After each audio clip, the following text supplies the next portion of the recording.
আমরা কেন constantly update হচ্ছি? আমাদের হাতের স্মার্টফোন থেকে শুরু করে সমাজ, এমনকি আমাদের চিন্তাভাবনা সবকিছুই কিভাবে ওল্ড ভার্সনকে বাতিল করে নিউ ভার্সনে রূপান্তর হচ্ছে। এই পরিবর্তনগুলোর পেছনে লুকিয়ে থাকা বৈজ্ঞানিক ফিলোসফি কি?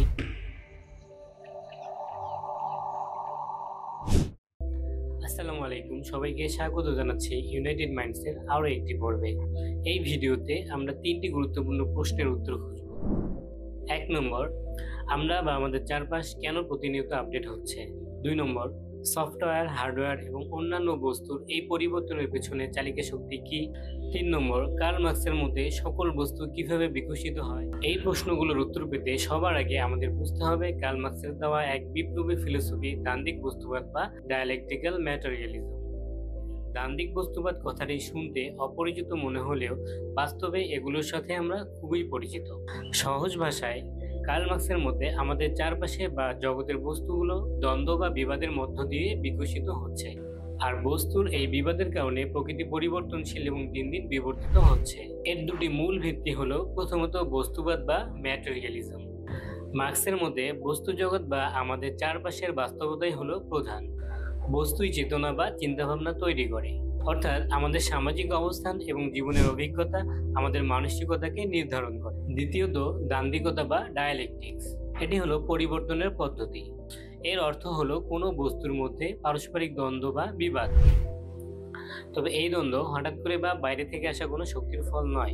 কার্ল মার্কসের মতে এই দ্বন্দ্ব হলো বস্তুর অভ্যন্তরীণ বা ইন্টারনাল বৈশিষ্ট্য এবং অনিবার্য পরিণতি, অর্থাৎ প্রতিটি বস্তুর বা ঘটনার মধ্যেই তার পরিবর্তনের বীজ লুকিয়ে থাকে। এই দ্বান্দ্বিকতার মূল ভিত্তি হলো বিরোধী শক্তির ঐক্য বা ইউনিটি অফ অপোজিট। এর মানে হলো জগতের প্রতিটি বস্তুর মধ্যেই দুটি পরস্পর বিরোধী উপাদান একসাথে অবস্থান করে এবং এদের সংঘাত বা বিবাদ থেকেই নতুন কিছুর জন্ম হয়। যেমন আলো অন্ধকার, ভালো মন্দ, পুঁজিবাদী সমাজে মালিক এবং শ্রমিক, এরা একে অপরের বিরোধী হলেও একটি ছাড়া অন্যটির অস্তিত্ব নেই। এই বিরোধী শক্তিগুলোর সংঘাত যখন চরমে পৌঁছায় তখনই ঘটে গুণগত পরিবর্তন। এই অভ্যন্তরীণ দ্বন্দ্বের ফলেই পুরনো ব্যবস্থার সমাপ্তি ঘটে এবং নতুনের আবির্ভাব হয়, যাকে আমরা বলি আপডেট বা নিউ ভার্সন।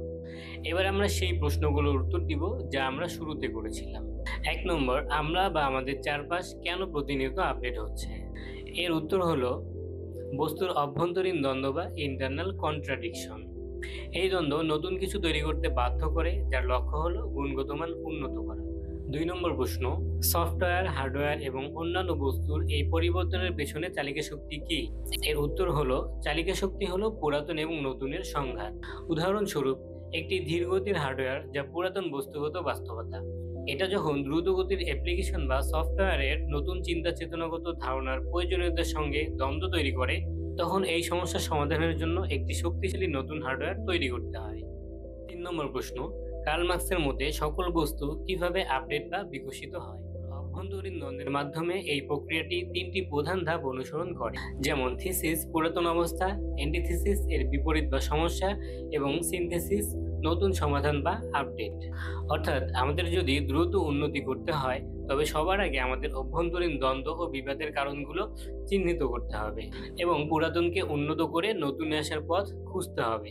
যেমন আপনার কাজের বা কোনো প্রোডাক্টের ফিডব্যাক নেওয়া বা কোনো সমস্যার সমাধান করাও এই দ্বান্দ্বিক প্রক্রিয়ারই প্রতিফলন। এই জটিল ধারণাটিকে সহজভাবে বুঝতে পারার জন্য ধন্যবাদ। আপনার মতে সমাজে কোন কোন ক্ষেত্রে দ্বান্দ্বিক বস্তুবাদ সবচেয়ে বেশি কার্যকর তা কমেন্টে জানান। আজকের আলোচনাটি এখানেই শেষ করছি। তার আগে কিছু কথা।